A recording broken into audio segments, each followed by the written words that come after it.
Hello people of the world, and welcome to today's episode of Coffee Chats with Jax. As a lot of you know, I recently published a book called Be Free. This is what it looks like. This is the front cover. This is the back cover. This is the inside of the book. It all pretty much started for me in Buffalo, New York at the end of a tour that I was on in 2014. I was up in the green room and I had pretty much hit like the lowest rock bottom that I had. During this time, I was pretty much hiding every single thing about myself. I didn't want anyone to know the things that I was doing. I didn't want anyone to know the mistakes I was making, the emotions that I was feeling. I didn't think that I was okay. Like I thought I was the exception to the rule of being good enough or loved or worthy. So I kept everything bottled up inside of me and I thought I was gonna take everything to the grave. I wasn't telling a single soul my actual story of what was going on, of what I had been through and the things that I had done. And so I was in this green room of Buffalo, New York, the last night of tour, and all I could think of was I needed to get this story out of my system somehow. I need to get this out. And so for the first time ever, I opened up a Google Doc on my computer and I just started putting it all down there and putting it all out there, and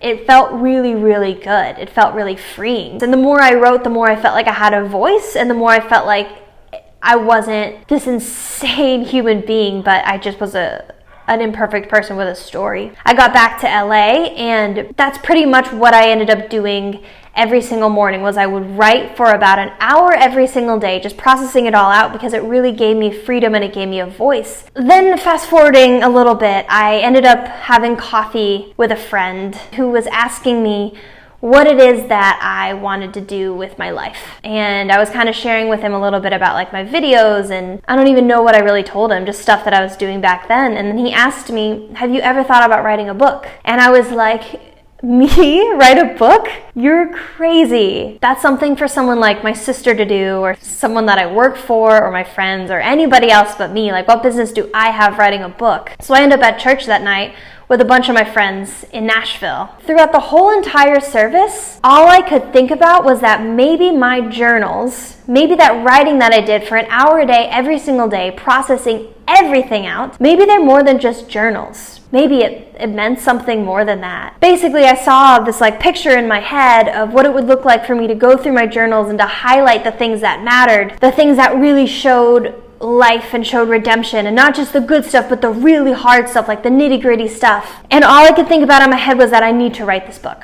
I left church early. I got up in the middle of I was sitting in the middle of a row and there were a lot of people around me, and I stood up to get out of there because I needed to get home. But I get home and I sit on my bed and I open up my computer and I open up a brand new Google Doc and I start writing. And the first sentence I wrote was, "This is the most intimidating first sentence of anything I've ever written." I had no idea what I was doing. I had no idea if I had any business doing this, but all I knew was that there was a story inside me that I had to get out, and I needed to do it now. All I knew was that I needed to put my redemption story out there. I needed to bring purpose to the pain that I had been through. I needed to bring purpose to trauma, purpose to mistakes that I had made, because I think all of us have a be free inside of us. All of us are created with a redemption story because we're all in a redemption story, and that's all I wrote. And in the middle of writing this book, because it was like all I ever wanted to do, I would just wake up and go to a coffee shop and write for hours and hours. Have you guys ever done something where you thought, this is the reason why I'm here? Like, this is my purpose. This is what I'm supposed to be doing with my life. Because that's how I felt while writing this book. And it was scary because I realized that I was writing these things in this book that I thought I was going to take to the grave with me. I didn't think I was going to tell anybody about this stuff ever. And so all that stuff that I hid, I write about for literally anybody to read ever. My favorite author ever, his name is Donald Miller, and I was reading a lot of Donald Miller books back then. And I realized that what made me want to read his book so much, what made me feel so connected, was how honest he was how vulnerable he was and real. And I thought that's why this book that he wrote changed my life. So that's what I have to do in my book if I want it to be anything worth anything. But you see, the whole time I knew how the book was going to end because I wrote the ending of the book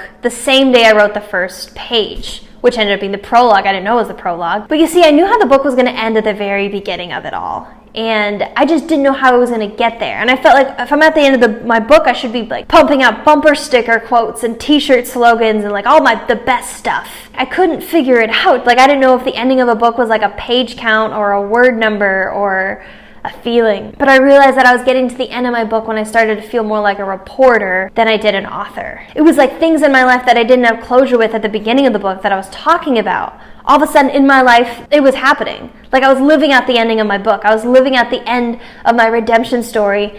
And that was the coolest thing ever. My hope for the people who read my book is that they won't read it as a formulaic self-help book with like a step-by-step process to life. But my hope for the people that read my book is that they'll get a look into my process, that maybe they'll feel safe and invited on their own healing journey as well. That maybe they'll know that they're not alone. That maybe they'll know that there's hope, that there's a light at the end of the tunnel. Like this book is my story overcoming shame, overcoming depression. This book is my process. It's not a completed journey, and that's something that I've had to come to terms with, is just because I wrote this book doesn't mean that now I'm all set and I'm all good. And anything life has to throw at me, I can take it because I'm healed. Because this book isn't that. But this book is a peek into my process. My hope is just that people can read my story and maybe see themselves in it in some way. Because we all have a different story. We all go through different stuff. But at the end of the day, I believe that we all want the same things. We all want love, and we all want connection, and we all want to find purpose in this world. And this book is my story doing that. If you want to get a personalized copy of that, like have me write you a letter and sign it and ship it out to you personally, I want you to send me an email at askjackieg@gmail.com. Thank you so much for watching this video, and I will talk to you next time.